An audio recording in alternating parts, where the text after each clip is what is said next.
So the first market structure, the market type we're going to look at is perfect competition.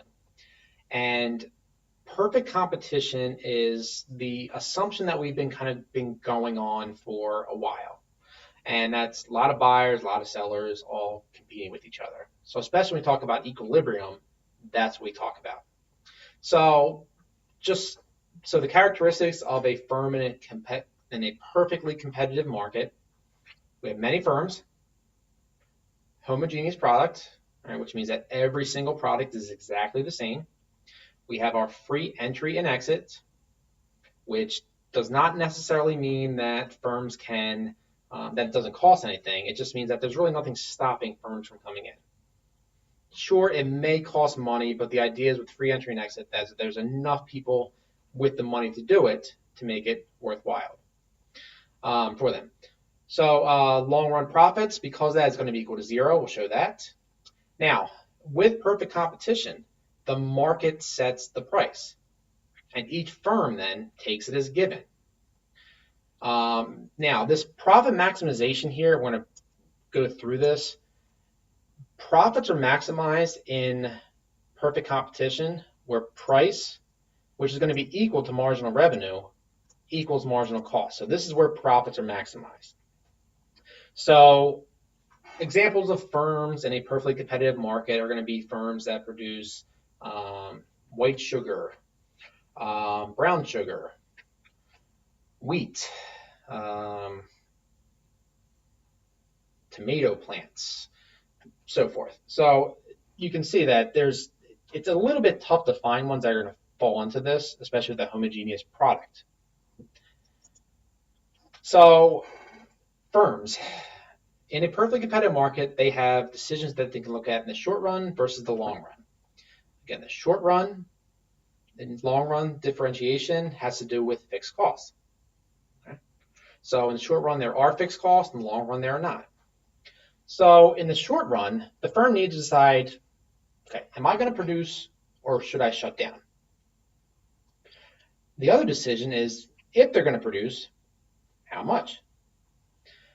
In the long run, now it's not just producing or shut down, but producing how much, but also should they increase or decrease their plant size, or should they stay in the industry or leave? Okay. So we're going to talk about both of these. We're going to look at the perfect competition in the short run and the long run. And there are some pretty drastic differences between the two time periods. Now, before we dive into a lot of this, there are some key terms that we need to revisit and also a couple new ones to introduce. So first, marginal cost, the additional cost of an additional unit. So it's the cost of the last unit. It's the change in the total cost divided by the change in the output. Okay, it's the cost of the last unit. Total revenue is the number of units that are sold times the price they're sold at. It's the price times the quantity. The marginal revenue is the change in total revenue over change in output. It's the additional revenue of an additional unit.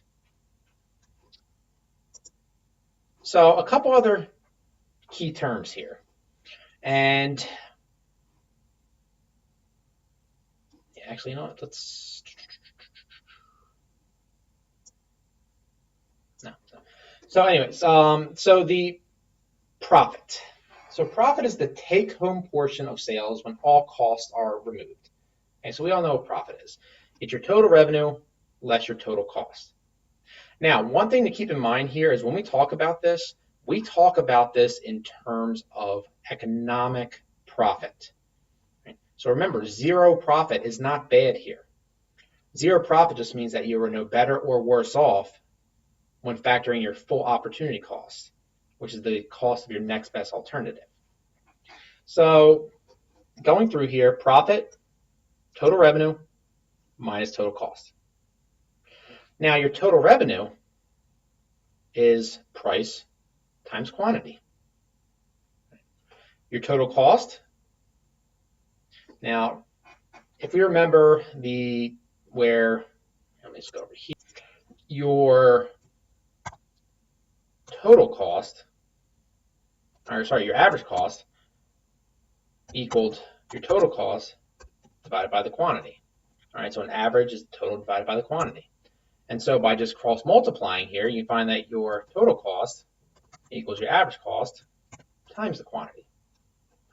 So then if we go back, right, so we substitute in average cost times quantity for total cost.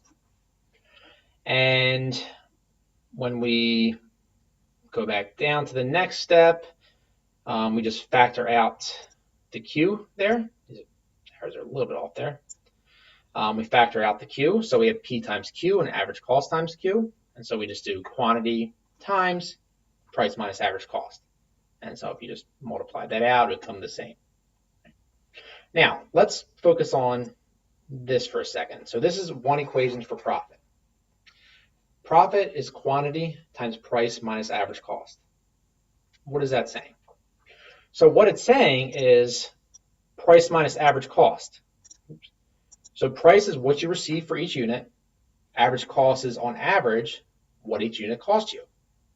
So price minus average cost, that's going to be your profit or your average profit per unit, or your profit on a typical unit. So if you take your average profit times the number of units, average times the quantity, it's going to give you your total profit. Okay.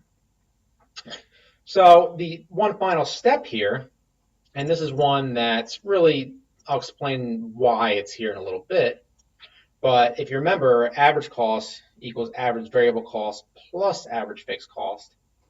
And so another equation for profit is quantity times price minus average variable cost minus average fixed cost.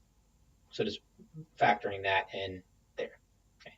Now that will be important in a minute when we discuss some of the costs in there and the profit-making decision.